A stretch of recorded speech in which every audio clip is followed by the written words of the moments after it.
Hello दोस्तों, study with Nitesh में आपका स्वागत है। आज मैं आपको बिहार दरोगा पुलिस अवर निरीक्षक जो बिहार एसआई का मेंस का पेपर प्रीवियस ईयर में हो चुका है, उसका मैं 50 क्वेश्चन आपको बताने जा रहा हूँ। चलिए, तो क्वेश्चन नंबर पहला है, सुनहरा चावल किस रोग के बचाव में सहायक होता है? सुनहरा चावल मतलब गोल्डन राइस किस रोग के बचाव में सहायक होता है? तो इसमें जो आंसर है इसका आंसर नंबर सी होगा। जीरोप्थेलेमिया में सहायक होता है। गोल्डन चावल या सुनहरा चावल में विटामिन ए प्रचुर मात्रा में पाया जाता है। जीरोप्थेलेमिया आंख से संबंधित रोग है। इस रोग से सुरक्षा के लिए विटामिन ए की आवश्यकता होती है। अब आइए क्वेश्चन नंबर 2 पे। मॉन्ट्रियल प्रोटोकॉल किससे संबंधित है? तो ऑप्शन नंबर इसका डी सही आंसर है, ओजोन परत का संरक्षण के लिए। मॉन्ट्रियल प्रोटोकॉल ओजोन परत को छीन करने वाले पदार्थ के बारे में अंतरराष्ट्रीय संधि है। यह संधि 16 दिसंबर 1987 को हुई। यह संधि जो है हुई थी। अब देखते हैं क्वेश्चन नंबर 3 आपको मैं बताने जा रहा हूं। तो इसमें जो है टाइफाइड जो मियादी बुखार है फैलता है। टाइफाइड मियादी बुखार जो फैलता है, यह दूषित खाना और दूषित पानी जो हम पीते हैं उससे फैलता है। पानी और खाद्य पदार्थ से फैलता है। टाइफाइड का बुखार सैल्मोनेला टाइफी के द्वारा होने वाले एक जीवाणु जनित रोग है। यह जो है भोजन और पानी के जरिए एक व्यक्ति से दूसरे व्यक्ति में फैलता है। भोजन और पानी के जरिए जो है एक व्यक्ति से दूसरे व्यक्ति में फैलता है। अब आइए क्वेश्चन नंबर 4 पे। निम्नलिखित में से स्वच्छ जल का मतलब होता है मीठा पानी जो हम लोग पीते हैं पानी। स्वच्छ जल की मछलियां इनमें से कौन सी है? एक रोहू, जिसको हम लोग रेहू बोलते हैं। रोहू और कतला। रोहू और कतला जो है ये स्वच्छ जल की जो है मछलियां हैं। ऑप्शन नंबर बी इसका सही आंसर है। अब आइए क्वेश्चन नंबर 5 पे। बानकी अनुसंधान संस्थान कहाँ स्थित है? बानकी अनुसंधान संस्थान स्थित है, तो दोस्तों ये देहरादून उत्तराखंड में स्थित है।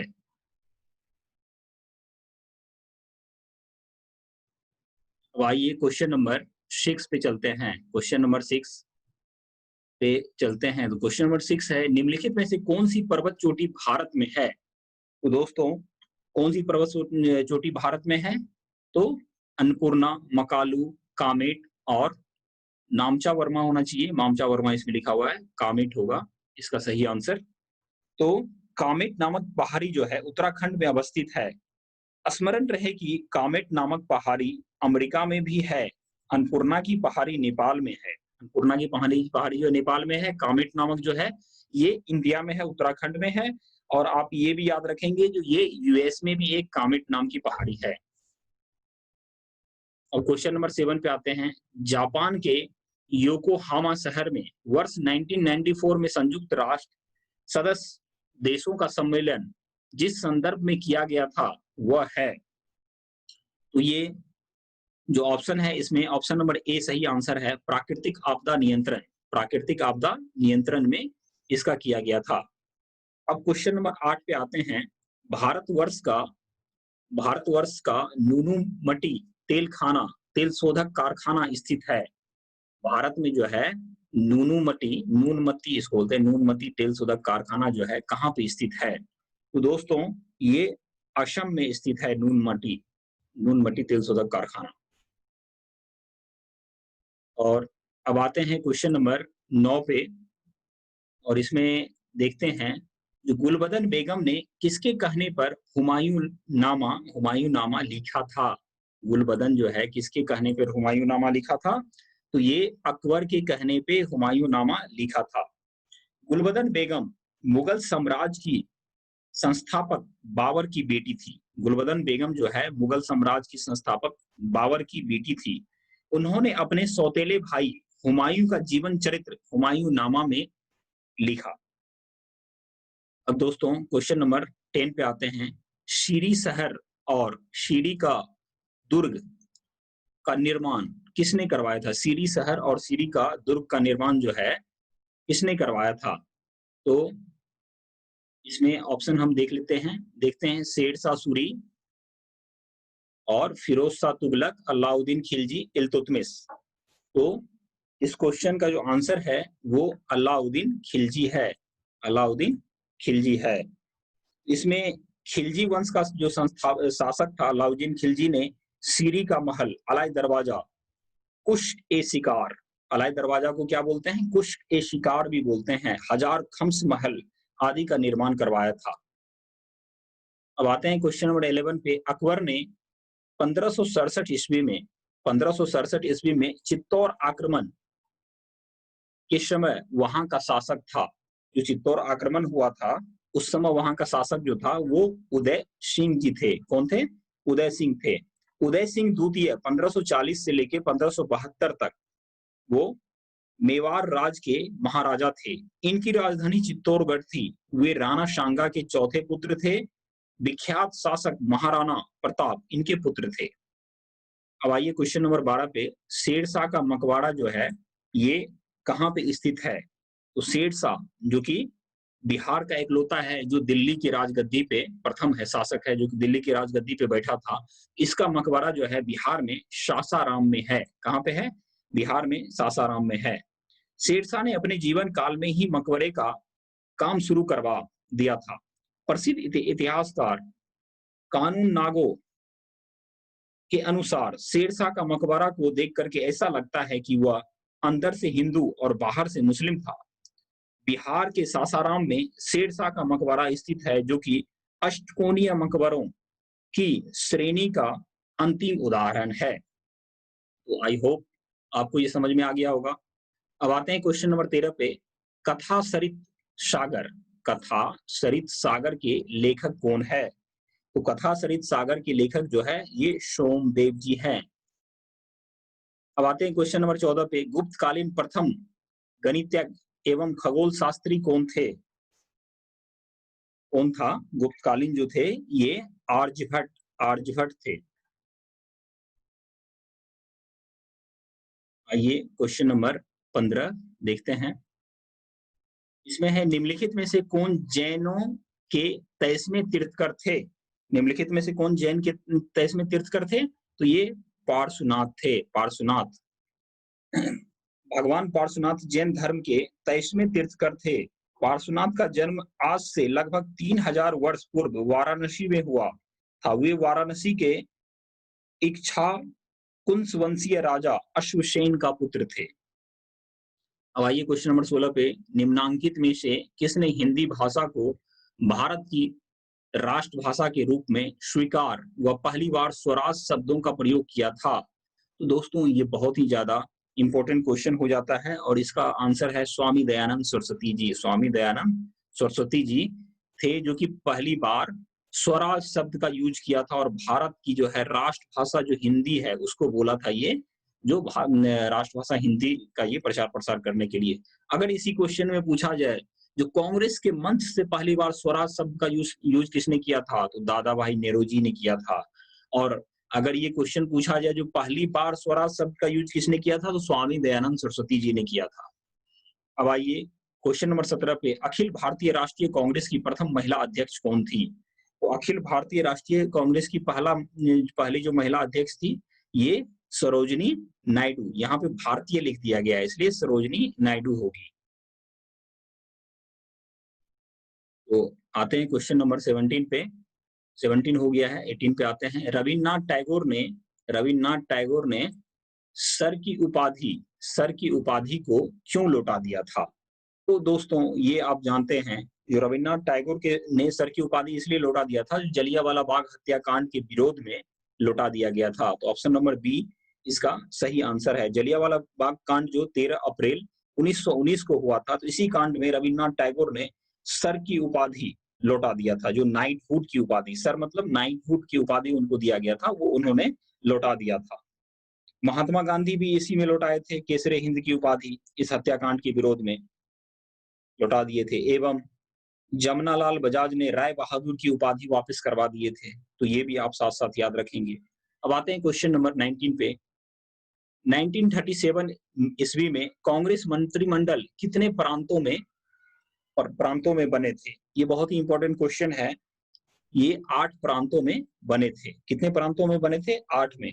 तो 1937 ईस्वी में चुनाव में कांग्रेस ने 5 राज्यों में पूर्ण बहुमत में सरकार बनाई थी, जबकि 3 अन्य राज्यों में सबसे बड़ी पार्टी बनकर उभरी, जहां गठबंधन की सरकार बनी थी।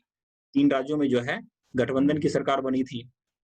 अब आते हैं क्वेश्चन नंबर 20 पे। अब क्वेश्चन नंबर 20 ये बता रहा है, जो भारतीय मुस्लिम लीग की स्थापना किस वर्ष हुई थी? तो दोस्तों ये आपको पता होगा, जो भारतीय मुस्लिम लीग की स्थापना जो है 1906 में हुई थी। तो ऑप्शन नंबर सी इसका राइट आंसर है। अखिल भारतीय मुस्लिम लीग की स्थापना 30 दिसंबर 1906 ईस्वी में कहाँ हुई थी? ये भी क्वेश्चन पूछता है। तो ढाका में। कहाँ हुई थी? ढाका में 1906 में। तो 30 दिसंबर 1906 में। प्रार्थना समाज के संस्थापक कौन थे? प्रार्थना समाज के जो है संस्थापक कौन थे? तो महादेव गोविंद रानाडे। महादेव गोविंद रानाडे प्रार्थना समाज के संस्थापक थे। तो ऑप्शन नंबर ए सही आंसर है इसका। प्रार्थना समाज का संस्थापक मुख्य रूप से आत्माराम पांडुरंगा ने मुंबई में 31 मार्च 1867 ईस्वी को की थी। प्रार्थना समाज भारतीय नव जागरण के दौर में धार्मिक और सामाजिक सुधारों के लिए इसका स्थापित समुदाय है। तो ये महादेव गोविंद रानाडे इसके संस्थापक थे। अगर मुख्य रूप से पूछा जाए तो इसका आत्माराम पांडुरंगा हो जाएगा। अब आते हैं क्वेश्चन नंबर 22 पे। गांधी की दांडी यात्रा का प्रारंभ किस तारीख को हुआ था? गांधी का जो दांडी यात्रा हुआ था, ये ऑप्शन नंबर बी 12 मार्च 1930 को प्रारंभ किया गया था।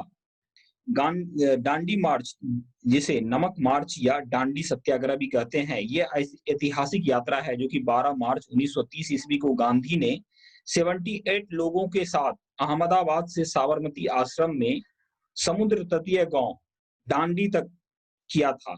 वहां 6 अप्रैल 1930 ईस्वी को पहुंच करके दोस्तों 12 मार्च को चले थे और 6 अप्रैल 1930 तक चलते रहे थे। पहुंच करके नमक कानून तोड़ा एवं सविनय अवज्ञा आंदोलन की शुरुआत की थी।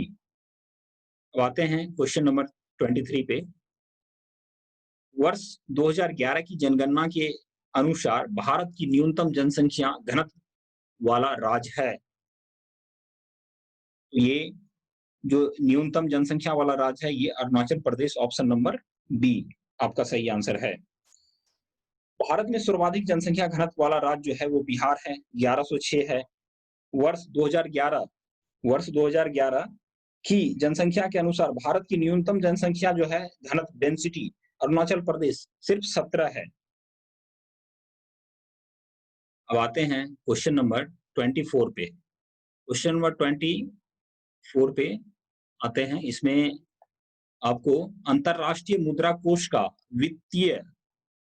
वित्तीयन किसके द्वारा किया जाता है? अंतरराष्ट्रीय मुद्रा कोष का जो वित्तीयन है, ये सदस्य देश के द्वारा किया जाता है। तो ऑप्शन नंबर डी इसका राइट आंसर है। अंतरराष्ट्रीय मुद्रा कोष IMF एक अंतरराष्ट्रीय संस्थान है जो सदस्य देश को आर्थिक तथा तकनीकी सहायता प्रदान करती है। इसका मुख्यालय वाशिंगटन DC USA में है।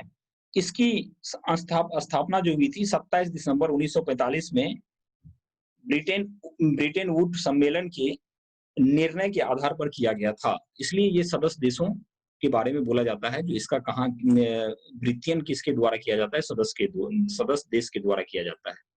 बेरोजगारी व मुद्रास्फीति की संयुक्त घटक कहलाती है। क्वेश्चन नंबर 25 ये है, जो बेरोजगारी व मुद्रास्फीति की संयुक्त घटक कहलाती है। तो इसमें ये ऑप्शन नंबर सी इसका राइट आंसर है। स्टैगफ्लेशन जो है ये बेरोजगारी और मुद्रास्फीति का जो है ये कहलाती है। ऑप्शन नंबर सी हो गया। तो स्टैगफ्लेशन किसी भी देश के लिए आर्थिक रूप से एक मुश्किल स्थिति होती है, क्योंकि इस समय दोनों में मुद्रास्फीति और आर्थिक स्थिरता को समस्या और साथ लाना होता है। दोनों को क्या करना रहता है? साथ लाना होता है। अब आते हैं क्वेश्चन नंबर 26 पे। इसमें यह बताया गया है, बैंकों का जो दर रहता है बढ़ाने का प्रभाव बैंकों के दर को बढ़ाने का प्रभाव कम हो जाएगा यदि इसमें ऑप्शन ये है, एसएलआर बढ़ा दिया जाए, सीएआर बढ़ा दिया जाए, सीएआर कम कर दिया जाए, या ए और बी दोनों ऑप्शन दिया हुआ है। तो आपको ये मैं बता देता हूँ कि बैंक दर को बढ़ाने का प्रभाव कम हो जाएगा जब बैंक दर को जब बढ़ाने का सीआरआर कम कर दी जाए, तो ऑप्शन नंबर सी इसका राइट आंसर है। बैंक दर बढ़ाने का प्रभाव कम हो जाएगा यदि सीआरआर कम कर दी जाए। सीआरआर को कम करना एक मध्यम अवधि के एक लक्ष्य के रूप में तय किया गया और धीरे-धीरे 1992 में इसके शीर्ष 15% से जून 2003 में 4.5 तक पहुंच गया था। आइए 27 नंबर क्वेश्चन देखते हैं। निम्न सार्वजनिक उपकरण में से कौन सा महारत्न नहीं है? तो दोस्तों ये करंट का क्वेश्चन आ जाता है, तो इस टाइप का क्वेश्चन जब भी आए तो आप करंट जरूर पढ़ लेंगे। तो ये उस समय की बात है, तो इसमें महारत्न जो है बीएसएनएल नहीं थे, तो ऑप्शन नंबर डी इसका सही आंसर है। अब आते हैं क्वेश्चन नंबर 28 पे। निम्न में से बहुआयामी गरीब सूचकांक के संबंध में गलत है, तो आपको ये देख लेना है जो क्वेश्चन क्या बोला जा रहा है, सूचकांक के संबंध में जो है गलत है। तो इसमें देखते हैं सूचकांक के 3 आयाम स्वास्थ्य, शिक्षा और जीवन स्तर है, ये तो सही है ना। सूचकांक में प्रत्येक आयाम को समान भार दिया गया है, ये भी सही है ऑप्शन। और सी ऑप्शन ये है जो सूचकांक में 10 प्रचाल शामिल है, 10 प्रचाल इसमें शामिल है और प्रत्येक प्रचाल में समान भार दिया गया है, तो ये गलत आंसर है, जो कि ऑप्शन नंबर डी इस क्वेश्चन का आंसर सही है। तो बहुआयामी गरीब सूचकांक 2010 में Oxford property and human development initiative तथा संयुक्त राष्ट्र विकास कार्यक्रम द्वारा विकसित किया गया था।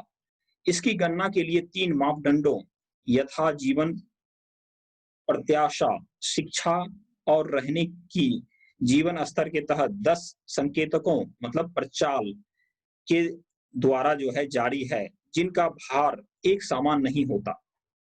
तो प्रत्येक प्रचाल में जो है एक समान भार नहीं होता है, तो ये आंसर जो है इसका गलत है। प्रचाल समान भार का होता है, एक समान। अब आते हैं क्वेश्चन नंबर 29 पे। इसमें है जो भारतीय नियोजन के वास्तुकार कौन थे?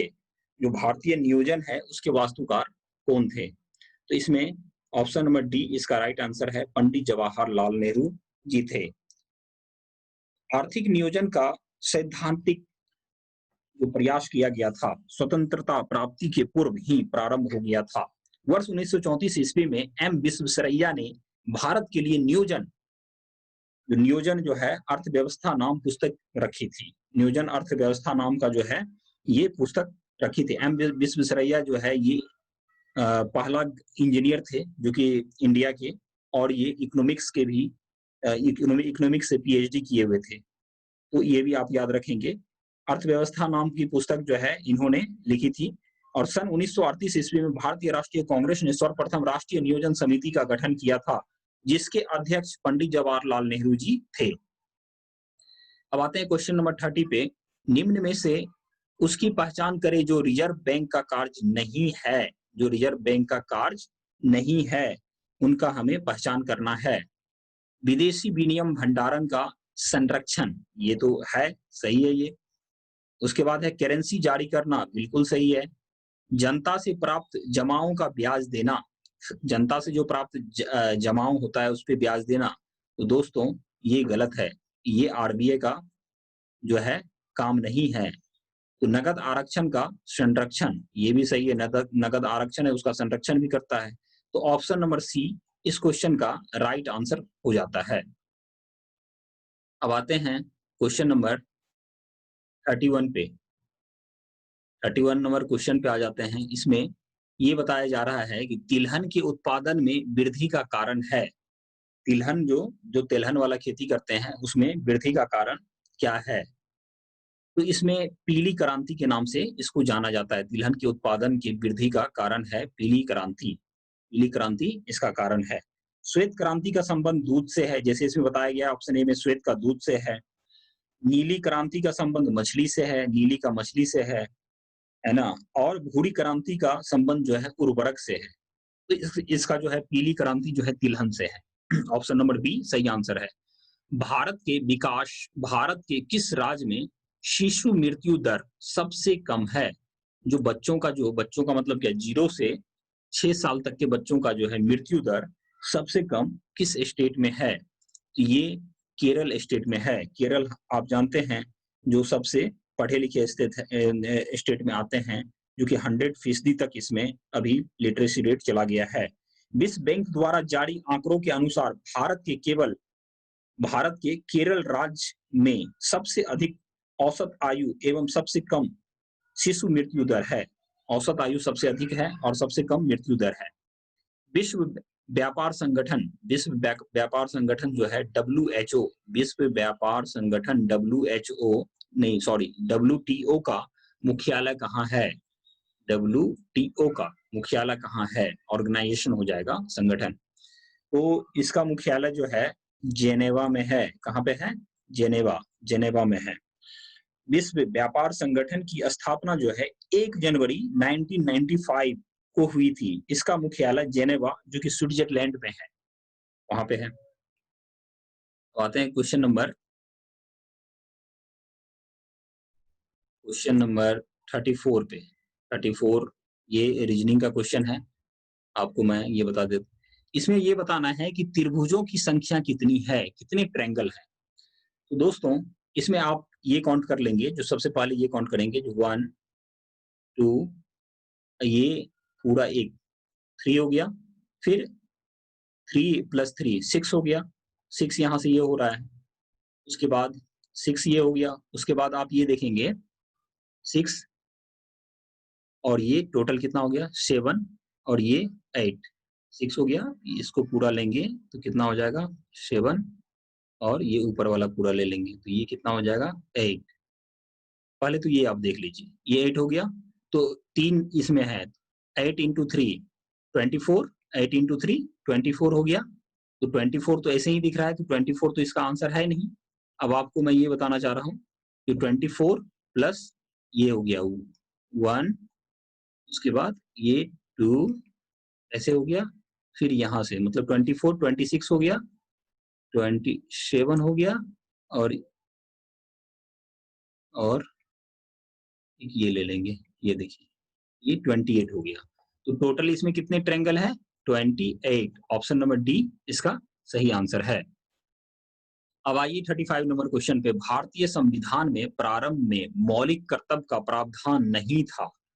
संविधान संशोधन द्वारा संविधान के किस भाग में इसका समावेश किया गया? संविधान संशोधन जब हुआ उसके किस भाग में इसका संशोधन किया गया था? प्रारंभिक में जो है मौलिक कर्तव्यों के बारे में प्रावधान कुछ नहीं था, मौलिक कर्तव्य के बारे में जो है इसमें प्रावधान नहीं था। तो बाद में जब संशोधन हुआ था तो किसमें आया था?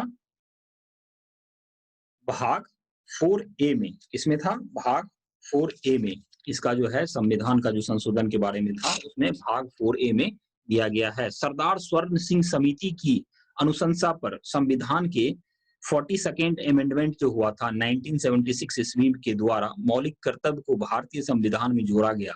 मौलिक कर्तव्य को संविधान के भाग 4A में अनुच्छेद 51A के तहत रखा गया है। 51A के तहत उसको रखा गया है। अब आते हैं क्वेश्चन नंबर 36 पे। राज पृथ्वी पर ईश्वर का अवतार है, उक्त कथन किस विचारक का है? राज जो है यह स्टेट जो है पृथ्वी पर ईश्वर का अवतार है, यह जो है विचार किसने कहा था ऐसा? ये हेगले ने कहा था। किसने कहा था? हेगले ने। तो दोस्तों ये जॉर्ज विल्हेम फ्रेडरिक हेगले जो जर्मनी के महान दार्शनिक थे, वे कई वर्षों तक बर्लिन विश्वविद्यालय के प्रोफेसर रहे। उन्होंने ये कथन कहा था। आइए क्वेश्चन नंबर 37 पे चलते हैं। इसमें ये बताया गया है कि संविधान सभा में उद्देश्य प्रस्ताव संविधान सभा में जो है उद्देश्य का जो है प्रस्ताव, जो उद्देश्य का प्रस्ताव है प्रस्तुत किया गया था। संविधान में जो उद्देश्य का प्रस्ताव प्रस्तुत किया गया था, ये कब किया गया था? तो 13 दिसंबर 1946 में ये किया गया था। अब आते हैं क्वेश्चन नंबर 38 पे। क्वेश्चन नंबर 38 पे आते हैं। इसमें ये बताया गया है दोस्तों कि स्वाधीनता जो है आंदोलन, स्वाधीनता आंदोलन के दौरान पूर्ण स्वराज के लक्ष्य घोषित किस वर्ष किए गए थे? स्वाधीनता के दौरान जो है पूर्ण स्वराज का जो लक्ष्य था वो किस वर्ष किया गया था? तो आपको ये मैं बता देना चाहूंगा कि ये 1929 में किया गया था, लाहौर में। कब कहाँ किया गया था? लाहौर में। संविधान सभा के जो मतलब दिसंबर 1929 ईस्वी में कांग्रेस के लाहौर अधिवेशन में पूर्ण स्वराज के प्रस्ताव को पारित किया गया। 31 दिसंबर 1929 को लाहौर में रावी नदी के तट पर तिरंगा फहराया गया तथा 26 जनवरी 1930 को पूर्ण स्वाधीनता दिवस संपूर्ण भारत में मनाने का निश्चय किया गया था। तो इसे आप याद रखेंगे। अब आता है स्वाधीनता संविधान सभा के प्रथम अध्यक्ष कौन थे?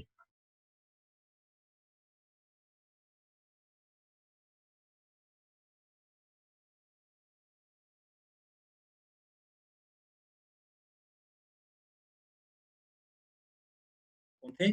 डॉक्टर राजेंद्र प्रसाद जी थे। डॉक्टर राजेंद्र प्रसाद थे। इस भारतीय शासन अधिनियम द्वारा भारत में ब्रिटिश सरकार द्वारा सांप्रदायिक निर्वाचन प्रणाली का प्रारंभ हुआ था। तो ये जो है 1909 ईस्वी में हुआ था। ये 1909 ईस्वी में हुआ था। अब आते हैं क्वेश्चन नंबर 41 पे। क्वेश्चन नंबर 41 पे आते हैं। निम्नलिखित में से क्या भारत का नागरिक बनने के लिए आवश्यक नहीं है? क्या आवश्यक नहीं है भारत का नागरिक बनने के लिए? तो ये है अधिगृहित संपत्ति जो है अधिगृहित जो हम करते हैं वो आवश्यक नहीं है। लोकसभा का अध्यक्ष अपना त्याग पत्र किसे संबोधित करता है? लोकसभा का जो अध्यक्ष है वह अपना त्याग पत्र जो है उपाध्यक्ष को करेगा, लोकसभा के उपाध्यक्ष को। भारत के किस राज्य में द्विसदनीय व्यवस्था नहीं है? भारत के किस राज्य में द्विसदनीय व्यवस्था नहीं है?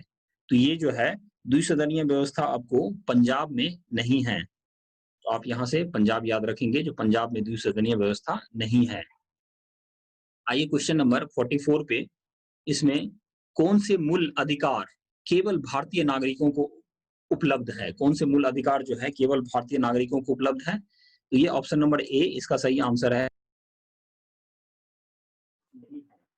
बाकी तो नहीं है ये। क्वेश्चन नंबर 45 में ये बताया गया है, इसका सब कथन है कि इसमें राज्यसभा में 11 सदस्यों को राष्ट्रपति मनोनीत करती है। दोस्तों 11 नहीं 12 को करती है। तो प्रत्याशी को उसी राज्य का होना चाहिए जहां से वह राज्यसभा का चुनाव लड़ सकता है। ऐसा नहीं, बिल्कुल ही नहीं है, कहीं से भी लड़ सकता है। राज्यसभा को भंग किया जा सकता है, कभी नहीं। राज्यसभा जो है कभी भी भंग नहीं होता है। तो इसमें ऑप्शन नंबर डी इसका सही आंसर है। लोकसभा में राष्ट्रपति 2 सदस्य मनोनीत करती है ना? राज्यसभा में जो है 2 मनोनीत करती है। ये लोकसभा में राष्ट्रपति 2 मनोनीत करती है और राज्यसभा में 12। ये इसका सही आंसर है। अब आते हैं क्वेश्चन नंबर 46 पे। 46 में ये बताया गया है कि सब कथन चुनिए। अब इसमें भी सब कथन चुनने के लिए बताया गया है। वित्त आयोग संवैधानिक निकाय है? ये इसका सही आंसर है। वित्त आयोग जो है ये संवैधानिक निकाय है। अब आइए क्वेश्चन नंबर 47 पे आते हैं। क्वेश्चन नंबर 47 ये बताता है कि राज्यसभा में गण पूर्ति हेतु कितने सदस्यों की आवश्यकता होती है? राज्यसभा में गण पूर्ति हेतु कितने सदस्यों की आवश्यकता होती है? तो इसमें 25 सदस्यों की आवश्यकता होती है। निम्नलिखित में से कौन सा कारक जो अभिक्रिया दर पर कोई प्रभाव नहीं डालता है? कौन सा कारक है जो अभिक्रिया प्रभाव पर कोई प्रभाव नहीं डालता है। तो ये आपको ऑप्शन नंबर ए एंथैल्पी में परिवर्तन जो है ये अभिक्रिया पर कोई प्रभाव नहीं डालता है। आइए क्वेश्चन नंबर 49 पे, कार्बन नैनोट्यूब निम्नलिखित में से किस संरचना परिवार का सदस्य है? कार्बन नैनोट्यूब जो है यह फ्लोरीन्स के लिए जो है यह फ्लोरीन्स परिवार का सदस्य नहीं है। कार्बन नैनोट्यूब फ्लोरीन्स, ये साइंस का क्वेश्चन है। फ्लोरीन्स, कार्बन नैनोट्यूब फ्लोरीन्स संरचना परिवार का सदस्य है। मतलब इसमें बोल रहा है कि इसका परिवार का सदस्य है, फ्लोरीन्स का सदस्य है। वर्ष 1996 में 3 वैज्ञानिक Robert F Curl, sir Harold Kroto तथा रिचर्ड ई एशमोले ने कार्बन के तीसरे अपरूप जो अपरूप है फ्लोरीन की खोज की थी। फ्लोरीन में पूर्ण रूप से कार्बन के अणु संगठित होते हैं। अब दोस्तों आज का ये सेशन का आखिरी क्वेश्चन है 50वां। इसमें मैं आपको ये बताने जा रहा हूं कि कॉपर के किस मिश्र धातु में जिंक नहीं होता है। कॉपर का जो है किस धातु में जिंक नहीं होता है। ये जैसे आपको कॉपर वाले में आ गया तो ये बेल धातु है, बेल धातु में जिंक नहीं होता है। तो बेल धातु का मैं कॉपर की मिश्र धातु पीतल, जर्मन सिल्वर, गन मेटल, कांसा, स्टेनलेस स्टील आदि में जो जस्ता, जिसको कॉपर बोलते हैं, जस्ता होता है ना, जैडन होता है। जबकि बेल धातु एक प्रकार का कांस है, इसमें तांबा और टीन के अनुपात 1:4 रहता है, अर्थात बेल धातु तांबा और टीन का मिश्र धातु है। दोस्तों ये आपको कैसा लगा? तो आई होप, मुझे विश्वास है कि आपको ये 50 क्वेश्चन अच्छे लगे होंगे। नेक्स्ट वीडियो में मैं फिर से 50 आखिरी का जो 50 क्वेश्चन है वो लेके आऊंगा। तो आप हमारे चैनल को सब्सक्राइब करें, शेयर करें और लाइक करें। Thank you.